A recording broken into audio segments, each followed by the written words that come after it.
What's going on, everyone? Pretty cool video, I think. Just talking about some of the stuff I saw in Georgia, one of their electric bass boat tourneys, and more or less a way of fishing for the bulk majority of people who live there, given that the vast majority of the lakes are electric only. So what I saw there was pretty, I think, eye-opening. Shocking even, maybe, for some.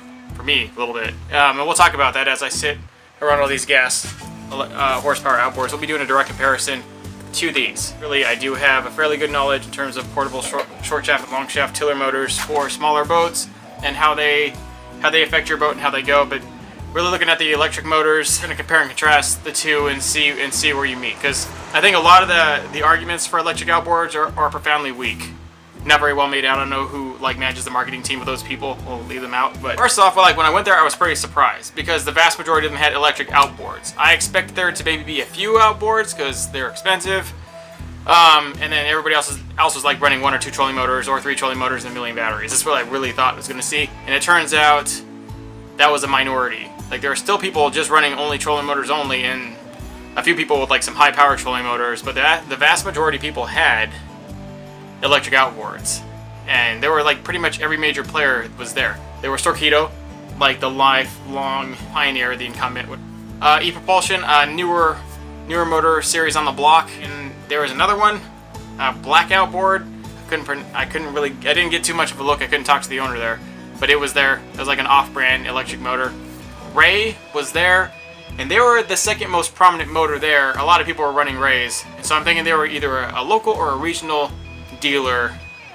They looked, I wanted to get a more in-depth look at that. I talked with Brett from Jon Jon Boats. He had a Ray. He likely has a video on them, so check out his channel if you might want to see it. Vast majority of the motors there were by Elco, and there was like 12 plus outboards there, all the way from a 9.9 to 14 horse, all the way to their 20, and they even make up to a 30 and a 50, but they're 96 volt setup. So right there, in comparison, when we were looking at the motors, they were definitely made differently, a lot of them. Like when you're directly compared over to gas, like I got a really in-depth look at Anthony's e-propulsion motor that he has for his boat, which actually scooted 2 grown adults in a fairly big, minor, my son, scooted the 3 of us in that 14-foot boat pretty good. I was impressed. Like, it equaled out to a legit 8 or 9 horses. However big is this, like the 6 or 8 horse or something? But it pushed us pretty good.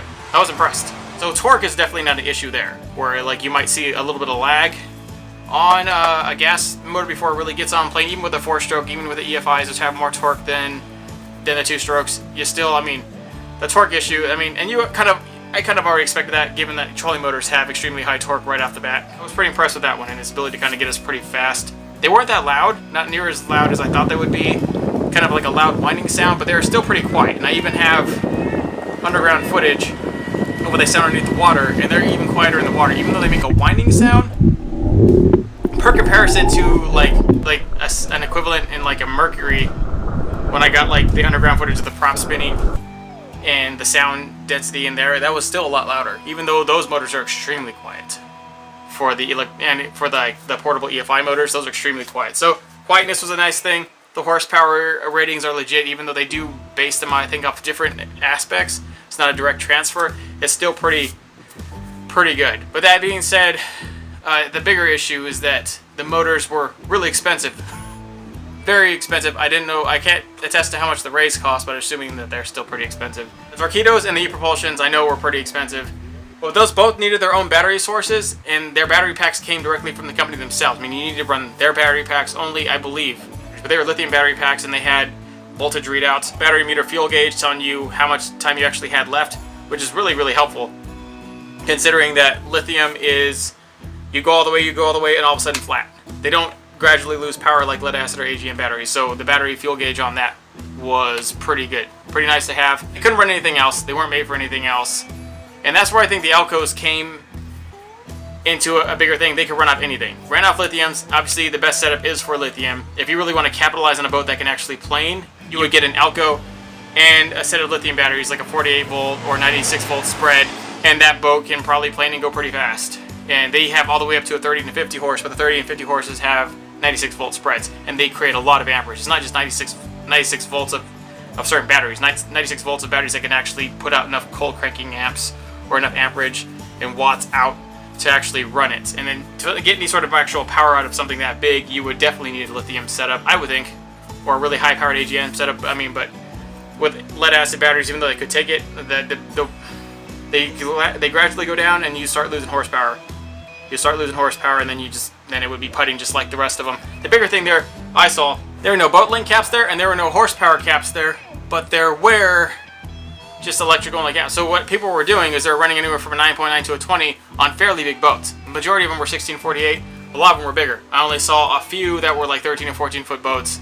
A few were rocking those, but vast majority, the bulk majority, were 1648 and above. Right on the bat, like you're trying to run a 14 horse or even a 20 horse on a boat that big and a gas setup, which is profoundly lighter than the lightest electric setup, would still have a lot of trouble even planing on that. They'd have to be extremely light conservative setups for that boat to really do well. So none of them were planing. All of them were kind of just like kicking around. The bigger thing is, even though they were kind of kicking around, they're still kicking around like 8, 9, 10 miles an hour, still going pretty fast. Considering, like, I mean, what are you gonna max? 4 or 5, maybe 6 miles an hour with 2 trolling motors and a bunch of batteries. So I mean, the edge is the edge. And really, the lakes aren't terribly so big that scooting around on that speed won't get you anywhere. So you'll still get to where you get going and get where you need to get fishing. But to actually get on plane, you would need all lithium setups in a pretty legitimate elite build, like what we're doing to this Alumacraft here. Something that is like straight built for absolute max efficiency out of a boat that small with horsepower caps. I think the vast majority, I didn't really get to look at everybody's Elco setup, not even close. I would assume some of them are maybe running lithium, I'm not sure. I think the vast majority were running lead acid batteries because Elco will take out lead acid. And I saw one really nice boat where the gentleman had an all AGM setup for his batteries back there. And he could have went lithium, but I think in a boat that big, he just needs a bigger motor. He would need like an EP50 to really get his boat going. It's a lot of money. The other downfall to like the electric versus the gas is they were about twice as expensive. The Elcos were about twice as expensive, maybe a little bit less than twice, like 40% more expensive than their like gas outboard equivalent on average. But the other they claim that they last forever. The bigger thing is about with electric motors, they're extremely reliable, and that holds pretty true. And even the brushless motors now, which get rid of a lot of the issues you have with brush motors, the power, the efficiency, and obviously the wear and tear over time of the actual brush setup, that's gone. And then I like the big thing about the Elcos is they were water cooled, and they had like working components. They really looked very much like a gas outboard. They had a lot of the working gas outboard parts without the gas actual motor itself, just an electric motor that was water cooled, just like a gas outboard. So you need to replace and do maintenance on the impeller and the gear case oil, but that's super easy organizational level maintenance that anybody can do. And as long as you do that, they claim the motor will last a lifetime, which is good because it costs a lot of money. So this one costs less, maybe a lot less than an equivalent, right? But after 4 or 5 years of running this thing, maybe even less than that depending on how much you fish, you still gotta start worrying about the motor. It's gonna start leaking, it's gonna start huffing and puffing, it's gonna start lagging, and it's gonna lose horsepower, and eventually you're gonna have to go upgrade. Or, you know, eventually these motors, they have their time. I like to really think that a lot of technology really goes into these portable motors. They get like the leftovers of whatever their super advanced, like high output motors. There's not a whole lot of advancements in these. It's not like they're banking at it. I mean, the bigger outboard companies, they really bank on their racing technology and their really high-end promotional technology. That's what really actually gets the name out. And then they make a majority off of their kind of median outboards, like 50 to 150 horse. That's like the vast bulk majority they're selling, and then obviously up to their 150, 200 horse. And then anything else from those kind of just trickles down to their portable shafts. I mean, they're portable short shafts and long shaft motors, like Tiller motors, are just out there to say, hey, we're still in the business. We do everything. This is something we cover. But that's not all they do. Like, they care the least. Big outboard companies care the least about their portable outboards. Whereas these other companies, that's all they do. And so they're trying to maximize them out. The Rays and the Elcos, they were the most versatile, I believe. Everybody else was there. It's not that Torpedo, which has been the longest running incumbent and pioneer in the whole game, and e-propulsion. It's not like they weren't they were inferior motors. They definitely weren't. But just the sheer expense and the rigidity of the setup, I think, is a very giant turnoff to people, even people who know how important it is to do electric outboards down there.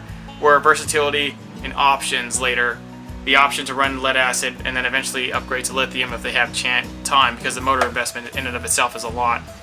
What I really want to do is run one of their like 5 horses. They have a 5 horse. I want to put that thing on my little 12-foot Jon boat. I really want to do that because I'm going to have to run a 24-12 split, and that's a 24 outboard.